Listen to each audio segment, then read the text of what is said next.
Patrick Bamford, son of a billionaire who turned down Harvard to play for England. Patrick Bamford has never shied away from the fact that he comes from a privileged background. He has rarely been able to, in fact, as it makes for good articles. Bamford is far from the first posh footballer, though. He is not the only one currently playing in the Premier League. The acceleration of English football's growth from working-class roots over the past 30 years means that many of today's players are drawn from more comfortable backgrounds than their forebears. Still, the only new addition to Gareth Southgate's first England squad since Euro 2020 is the country's most recognisably posh player, and definitely the only one with a parody Twitter account that describes him as an officer, a gentleman and a footballer for Leeds United. And in football, once you've earned such a reputation, it can be difficult to shake, even among those you work with. Not long after Leeds finally secured promotion and a return to the top flight of English football, one coach on Marcelo Bielsa's staff told Bamford that he was surprised how diligent and hard-working he had been that season, given that his dad is a billionaire. The only thing is, Bamford's dad isn't a billionaire.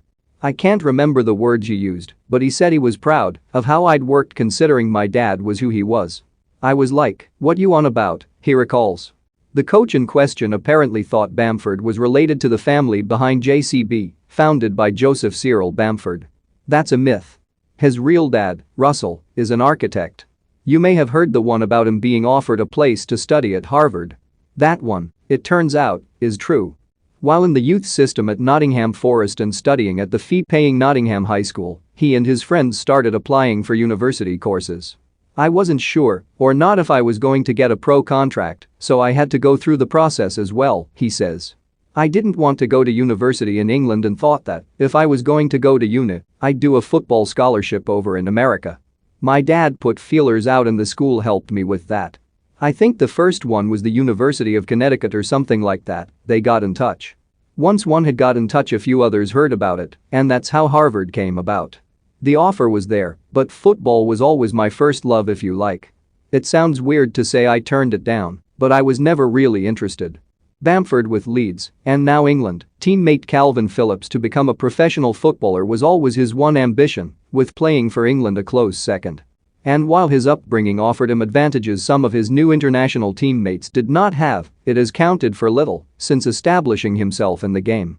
Bamford has arrived at his first England camp on the week of his 28th birthday, not as a promising young upstart, but in his prime, and after a nomadic career that included 6 separate loan spells before settling down under Bielsa at Leeds.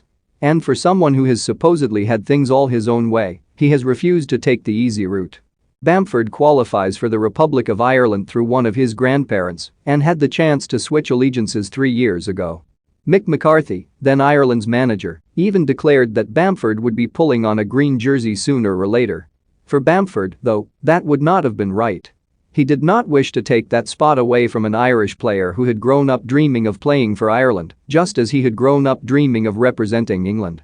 I didn't think that would be fair, so I had to stay true to myself really, and what I wanted to achieve, and work hard until it hopefully happened, he says. I always believed that I would get to the England stage. It wasn't so much being selfless and not standing in someone's way, it was also believing that I would get to this level at some point. There were times when I thought maybe it wouldn't happen, but obviously I had to get my head back on track and push towards it. I always said never give up. Even if I end up getting called up when I'm